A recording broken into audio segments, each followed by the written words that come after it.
The demise of the Eden's Theater, as hard as it may be to understand, was just a ripple in the waves of change that have washed over the buildings in our metropolitan area. Many fine and imposing structures have been casually destroyed to make way for others. Taken by itself, it's difficult to understand why a well-built building must be torn down. But on standing back and viewing the larger picture, one finds that hundreds and thousands of major buildings in the metropolitan area have come and gone. The whole appearance of a business district can change in 1 or 2 generations, and indeed, this has happened. The records are there. A number of well-illustrated books of Chicagoland buildings show the story of many, many structures which have come and gone.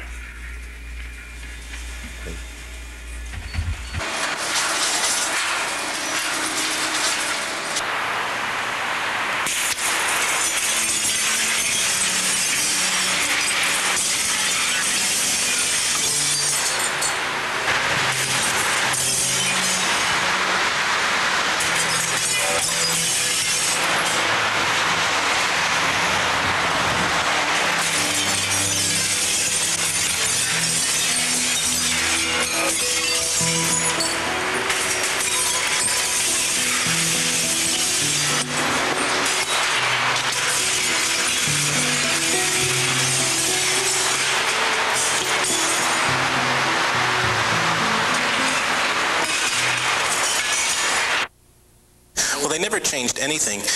It looks like the curtains, the drapes, the upholstery of the seats, the carpets were all exactly as they had been in 1963 when the building opened, 62. So it was a modern version of demolition by neglect.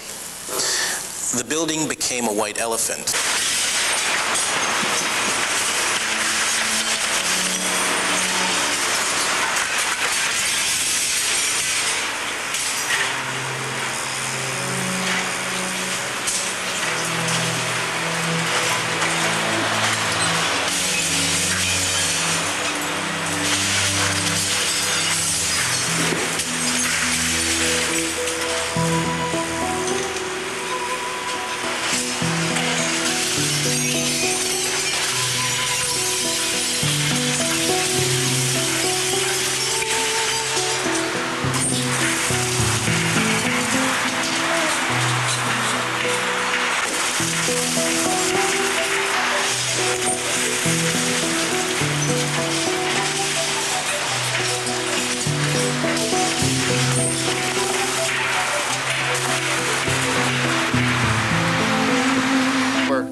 On Eden's One, they knocked off the western point and they took out the balcony and then the entranceway. And there was 2 main supports on the north side and the south side. And when they cracked that support, the roof just cracked in half and fell into where the seats were. Unfortunately, I wasn't here when that happened. It was in between lunch and dinner. And I came back. Everything came to a halt. And all the guys just were running around checking to see who was where, make sure all the crew was okay. And usually they were pretty neat when they shut down for the night, but they just left everything where it was and went home.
sad part about it was that they let it go. Everybody that got into it after the Lubliners left the theater, they sold it, and whoever was in there just let it go, just kept raking off the top, and just kept raising the prices, and done nothing, absolutely nothing. The parking lot was so bad, and they had at one time they had like 30 or 40 violations, and I'm surprised that the village didn't close it up. They should have closed it up.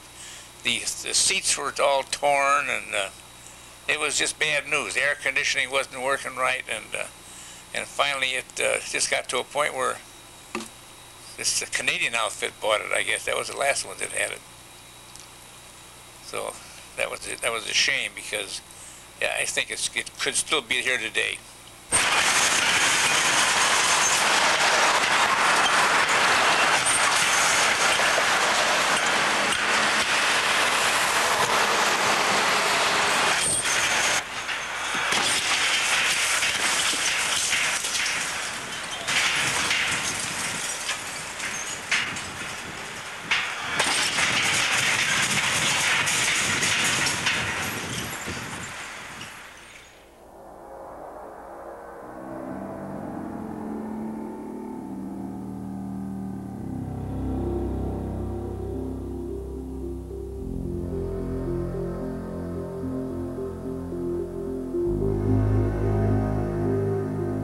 It was so unique that it defied subdivision, really.